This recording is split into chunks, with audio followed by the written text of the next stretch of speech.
जय हिंद। आज हम लोग बात करने वाले हैं सेंटेंस की क्लासिफिकेशन 2 के बारे में कि क्लासिफिकेशन 2 के अनुसार वाक्य कितने प्रकार के होते हैं।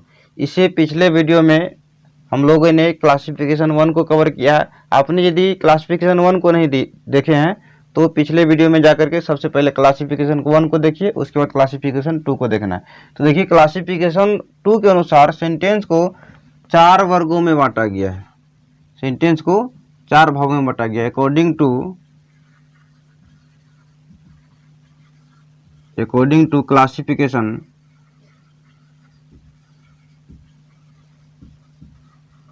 2 there are 4 types of sentence.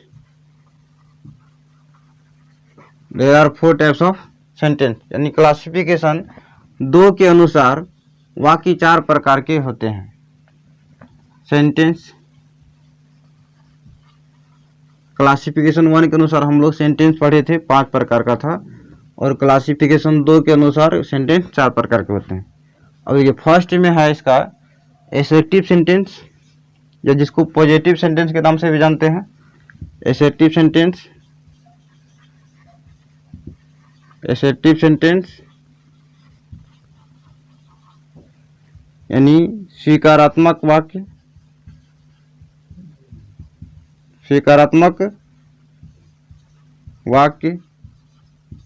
इसी का दूसरा नाम है पॉजिटिव सेंटेंस,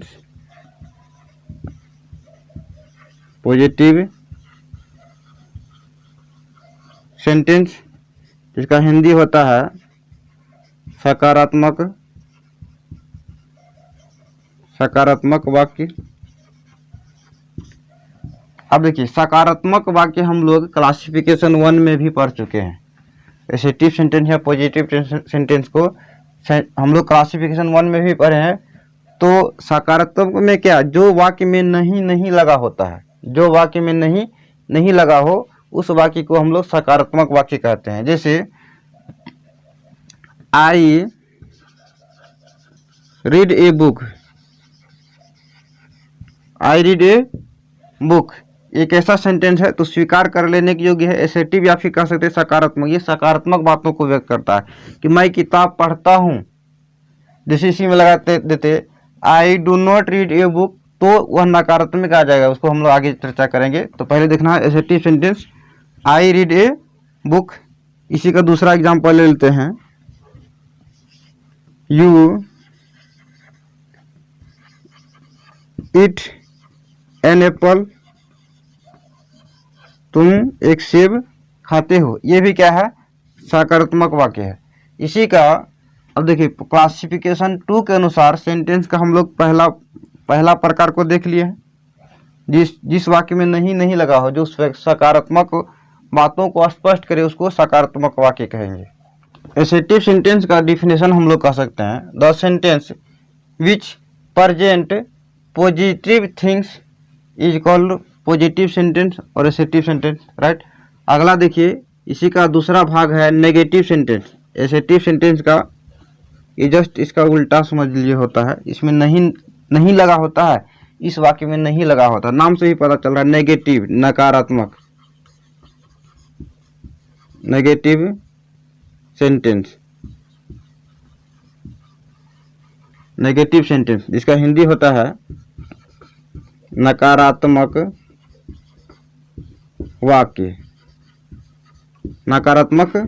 वाक्य। इसको एग्जाम्पल से हम लोग समझते हैं। जैसे आप यहाँ पर देख चुके हैं कि आई रीड ए बुक। इसी का यदि नकारात्मक हमें बनाना हो, आपको दे दिया जाए कि पॉजिटिव सेंटेंस को नेगेटिव सेंटेंस में चेंज कीजिए, तो इसमें सिर्फ नहीं लगा देना है। यानी आई रीड ए बुक का हो जाएगा I do not read a book. I do not read a book, मैं किताब नहीं पढ़ता हूँ। यू ईट एन एप्पल, इसका नेगेटिव हो जाएगा you do not eat an apple, मतलब इसमें नहीं आ गया, नोट लगा हुआ, नकारात्मक बातों को व्यक्त कर दिया। जो नकारात्मक वाक्य को बातों को स्पष्ट करे उसको कहेंगे नकारात्मक सेंटेंस।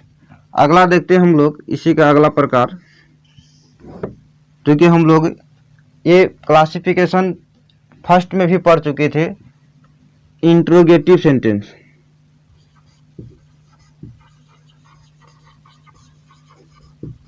इंट्रोगेटिव सेंटेंस ये क्लासिफिकेशन 2 का तीसरा प्रकार है, जिसका हिंदी होता है प्रश्नवाचक वाक्य।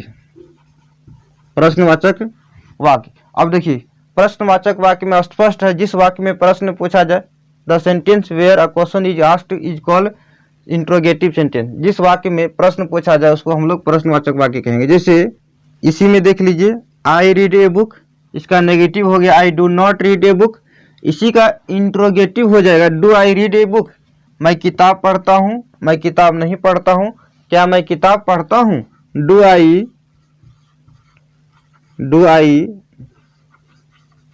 Read a book. Do I read a book. जब भी इंट्रोगेटिव सेंटेंस आए तो लास्ट में क्वेश्चन मार्क्स लगा देना है, नहीं तो आपका सेंटेंस गलत हो जाएगा। दूसरा देखिए, यू ईट एन एप्पल, आप सेब खाते हैं। You do not eat an apple, आप सेब नहीं खाते हैं। इसी का इंट्रोगेटिव हो जाएगा do you eat an apple. Do you eat an apple. हम लोगों ने पहला प्रकार, दूसरा प्रकार और तीसरा प्रकार को कवर कर लिए हैं, और इसका देखिए अब चौथा प्रकार क्या है। चौथा प्रकार यहाँ नीचे खींच लेते हैं। चौथा प्रकार होता है इसका, देखिए assertive sentence, negative sentence, interrogative sentence, और इसका चौथा प्रकार है interrogative negative sentence. Interrogative negative sentence.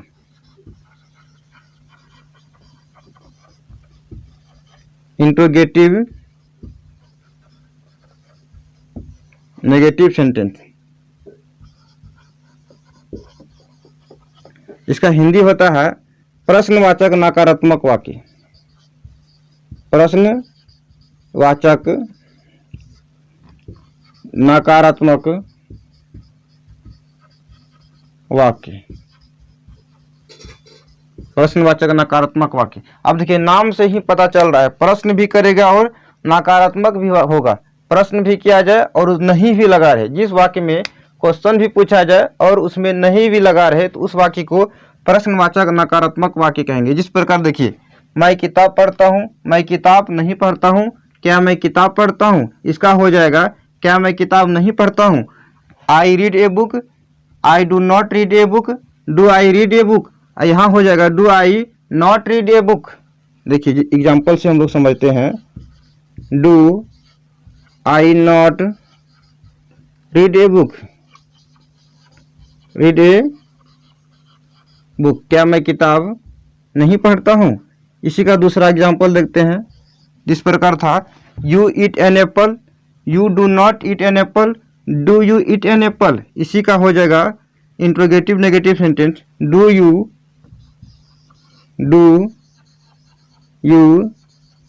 Not eat an apple. Do you not eat an apple. Clear है। अब हम लोग देखेंगे पार्ट ऑफ सेंटेंस के बारे में कि वाक्य को कितने भागों में बांटा गया। वो तो था कि अलग अलग प्रकार के वाक्य को हम लोग पढ़े। अब देखना है कि वाक्य जैसे मिल करके बना। एक एग्जांपल लेते हैं आपके सामने। आई ईट ए मैंगो।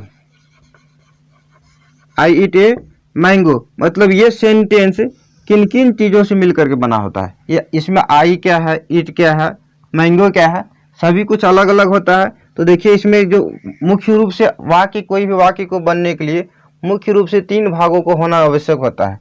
जैसे इसी में एक आई है, आई को हम लोग सब्जेक्ट कहते हैं। आई को सब्जेक्ट कहेंगे।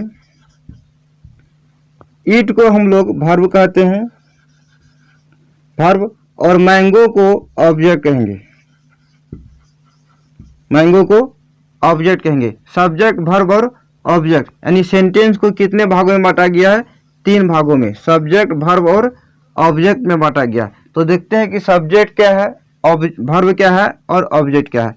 तो सब्जेक्ट क्या है कि जिसके बारे में हम लोग बात कर रहे होते हैं, जैसे आई ईट ए मैंगो, आम कौन खा रहा है? यहाँ मैं आम खा रहा हूँ। तो बात हम लोग किसके बारे में कर रहे हैं? मैं खुद के विषय में। सब्जेक्ट मैं कहलाएगा। जैसे you go to school, school कौन जा रहा है? यू, तो सब्जेक्ट यू कहलाएगा। दूसरा सेंटेंस ले लेते हैं, जैसे you go to school, you यहाँ क्या कहलाएगा? सब्जेक्ट, गो क्या कहलाएगा? वर्ब, और ऑब्जेक्ट क्या है? इसको जाना कहाँ है? तो स्कूल जाना है, ऑब्जेक्ट स्कूल कहलाएगा। अब देखिए कह सकते हैं सब्जेक्ट का परिभाषा उस अनुसार से कि जिसके बारे में हम लोग बात करते हैं, which we talk about is called subject. जिसके बारे में हम लोग बात करेंगे क्या कहलाएगा? सब्जेक्ट। और जो वाक्य में सब्जेक्ट के द्वारा किया गया कार्य को का एक्शन के विषय में बताता है कि सब्जेक्ट कर क्या रहा है, दौड़ रहा है कि गा रहा है कि खा रहा है या फिर सो रहा है, जिससे स्पष्ट हो कि सब्जेक्ट कर क्या रहा है, उसको हम लोग वर्ब कहेंगे। जैसे देखिए मैं गाना गा रहा हूँ, यहाँ देखिए मैं, यहाँ सब्जेक्ट हुआ, कर क्या रहा है? तो गाना गा रहा है। गाना गाना ये क्या है? यहाँ वर्ब है। जैसे ईट, आई ईट ए मैंगो, मैं आम खाता हूँ, तो यहाँ देखिए ईट क्या है? वर्ब है। उसी प्रकार अब देखिए सब्जेक्ट के द्वारा किया गया कार्य का असर जिस पर पड़ता है, सब्जेक्ट के द्वारा किया गया कार्य का असर जिस पर पड़ता है उसको ऑब्जेक्ट कहा जाता है। जैसे देखिए सब्जेक्ट क्या कर रहा है? खा रहा है, और खाने का असर किस पे पड़ रहा है? आम पर। आम छोटा हो रहा है, तो आम क्या कहलाएगा? ऑब्जेक्ट कहलाएगा। तो सब्जेक्ट के द्वारा किया गया काम का असर जिस पर पड़ता है उसे ऑब्जेक्ट कहा जाता है। उस अनुसार से हम लोग कह सकते हैं कि object is the one which is affected by subject in a sentence. कोई दिक्कत नहीं है। देखिए अब लिखना है कि there are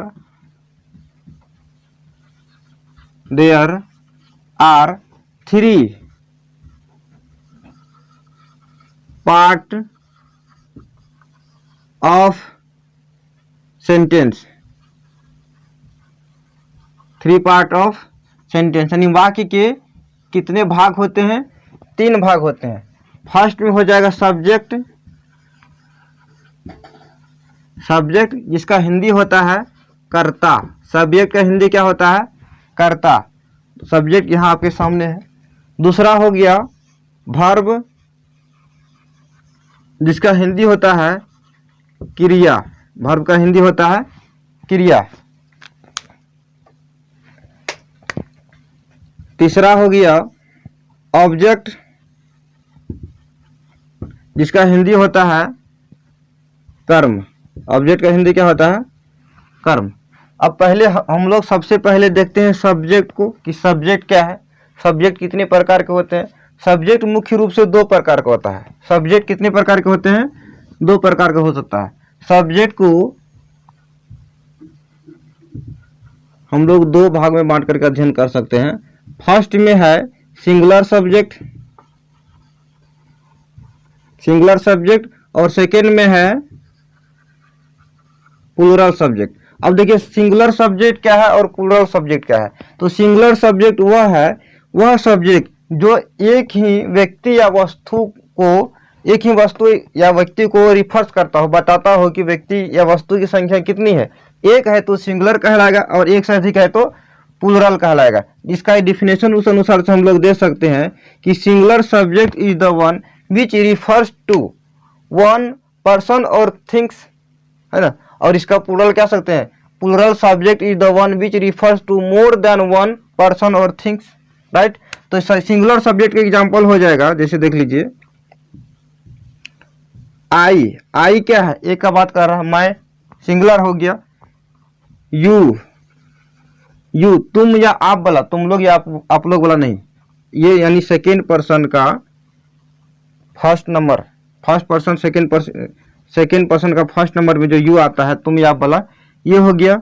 he, C, it या कोई किसी का नाम, और कोई भी सिंगुलर नंबर में जो भी सब्जेक्ट आएगा वो क्या कहलाएगा, सिंगुलर सब्जेक्ट। अब प्लूरल में क्या आ जाएगा, जैसे वी, यू, तुम लोग या आप लोग वाला, दे,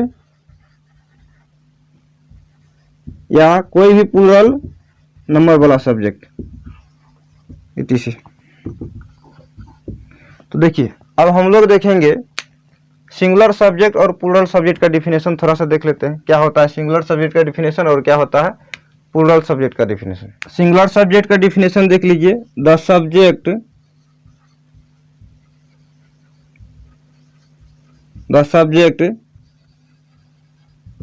विच refers to one person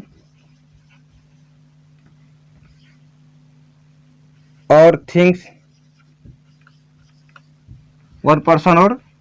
things, वैसा सब्जेक्ट जो एक व्यक्ति या वस्तु के बारे में बताता हो सिंगुलर सब्जेक्ट कहलाता है। दूसरा का डिफिनेशन देख सकते हैं हम लोग प्लूरल सब्जेक्ट का, द सब्जेक्ट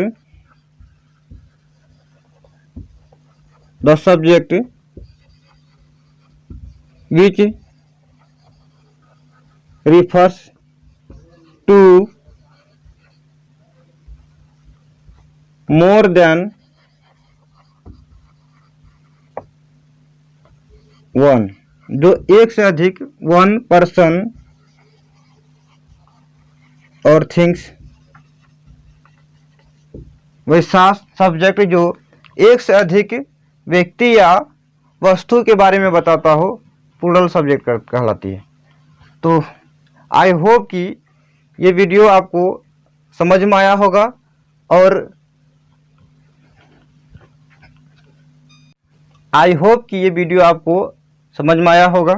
यदि वीडियो पसंद आए तो लाइक कमेंट और शेयर जरूर करें। और हाँ, सब्सक्राइब करना बिल्कुल नहीं भूलना है, तभी तो अगला वीडियो जब भी मैं अपलोड करूँ सबसे पहले नोटिफिकेशन आपके पास जाएगा।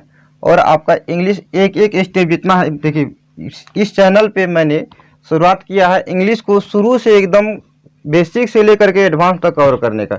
तो आप चैनल को सब्सक्राइब कर लीजिए ताकि जब भी मैं वीडियो अपलोड करूं तो आपके पास पहुंच जाए। देखिए वर्ब और ऑब्जेक्ट को हम लोग ऑब्जेक्ट को यहीं से समझ लेते हैं कि ऑब्जेक्ट जो सब्जेक्ट के द्वारा जिस पर असर पड़ता है ऑब्जेक्ट कहलाता है। वर्ब को हम लोग पार्ट ऑफ स्पीच में अच्छी तरह से कवर करेंगे, तो पार्ट ऑफ स्पीच का वीडियो देखना एकदम नहीं भूलना है, उसको देख ही लेना है। पार्ट ऑफ स्पीच के वीडियो में जब वर्ब का लेक्चर चलेगी तो उसमें वर्ब को अच्छा तरह से कवर किया जाएगा। वर्ब में थोड़ा अधिक समय लगता है, वर्ब में बहुत कुछ छिपा हुआ है। वर्ब कई तरह का होता है, मेन वर्ब होता है, हेल्पिंग वर्ब होता है, रेगुलर वर्ब होता है, इरेगुलर वर्ब होता है, फाइनाइट वर्ब होता है, इनफाइनाइट वर्ब होता है। तो सिर्फ अभी इतना समझना है कि सब्जेक्ट के द्वारा किया गया कार्य का एक्शन को जो दर्शाता हो, जो बता देता है कि सब्जेक्ट कर क्या रहा है, दौड़ रहा है या फिर खा रहा है या फिर कहीं जा रहा है, तो वो कहलाता है वर्ब कहलाता है। क्या कहलाता है? वर्ब। वर्ब का हिंदी क्रिया होता है, क्रिया। हिंदी में हम लोग पढ़ते हैं कि जिससे किसी काम का करने या होने का बोध हो, क्रिया कहलाता है। तो बस जो काम या करने, कोई भी काम करने या होने का बोध कर दे वर्ब कहलाएगा। जो रिफर्स कर दे कि सब्जेक्ट कर क्या रहा है, सब्जेक्ट के कार्य के विषय में बता दिया, वर्ब कहलाएगा। आज के लिए इतना ही, तब तक आप इसका स्क्रीनशॉट ले लीजिए।